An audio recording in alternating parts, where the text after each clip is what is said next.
ഈ ഗവർണർ സർക്കാർ പോര് എന്തായി, SFI ഗവർണർ യുദ്ധം എന്തായി എന്നൊക്കെ ചോദിക്കുന്നവർക്കായി പറയാം. ക്യാമ്പസുകളിൽ പോസ്റ്റർ യുദ്ധവുമായി KSUവും രംഗത്ത് വന്നിരിക്കുന്നു. മുഖ്യമന്ത്രിക്കും ഗവർണർക്കുമെതിരെയാണ് KSU ബാനറുകൾ ഇറക്കിയത്. കുസാറ്റ് ക്യാമ്പസിലാണ് KSU ബാനർ ഉയർത്തിയത്. മുഖ്യമന്ത്രിക്കും ഗവർണർക്കും വീതം വയ്ക്കാനുള്ളതല്ല കേരളത്തിലെ സർവകലാശാലകൾ എന്നാണ് ബാനറിലെ വാചകം. അരുൺ ശങ്കറുണ്ടൊപ്പം. Arun Shankar, good morning. SFI governor യുദ്ധമാണ് നമ്മൾ കുറച്ച് ദിവസമായി കണ്ടതെങ്കിൽ ഇപ്പോൾ KSUവും രംഗത്തെത്തിയിരിക്കുകയാണല്ലോ. എന്താണ് അവർ ഉന്നയിക്കുന്ന പ്രധാനപ്പെട്ട കാര്യങ്ങൾ?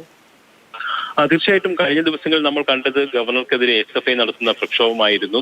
കേരളത്തിലെ സർവകലാശാലകളിൽ സെനറ്റിലേക്ക് ഗവർണർ ഇഷ്ടക്കാരെ തിരികെ കയറ്റുന്നു എന്നുള്ളതായിരുന്നു SFI ഉന്നയിച്ച വിഷയം. ഈ വിഷയത്തിൽ മുൻനിർത്തിക്കൊണ്ടാണ് SFI ശക്തമായ പ്രതിഷേധം നടത്തിയത്.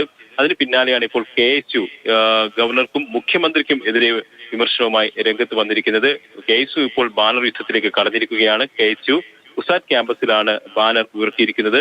മുഖ്യമന്ത്രിക്കും ഗവർണർക്കും വീതം വെക്കാനുള്ളതല്ല കേരളത്തിലെ സർവകലാശാലകൾ എന്നതാണ് ഈ ബാനറിൽ എഴുതിയിരിക്കുന്നത്. കുസാറ്റിൽ മാത്രമല്ല, കാലടി സർവകലാശാലയിൽ സമാനമായിട്ടുള്ള ബാനർ KSU ഉയർത്തിയിട്ടുണ്ട്. അതായത് ഈ വിഷയത്തിൽ KSU കൂടി ഇത്തരത്തിൽ ബാനർ യുദ്ധവുമായിട്ട് രംഗത്ത് വന്നിരിക്കുകയാണ്. നേരത്തെ KSU കോൺഗ്രസും ഈ വിഷയത്തിൽ, അതായത് ഗവർണറുടെ തീരുമാനത്തിനെതിരെ പ്രതിഷേധിക്കുന്നില്ല എന്നൊരു വിമർശനം SFIയും CPM ഒക്കെ ഉന്നയിച്ചിരുന്നു. അതിന് പിന്നാലെയാണ് ഇപ്പോൾ ഗവർണർക്കും മുഖ്യമന്ത്രിക്കും എതിരെയായിട്ടുള്ള ബാനറുമായി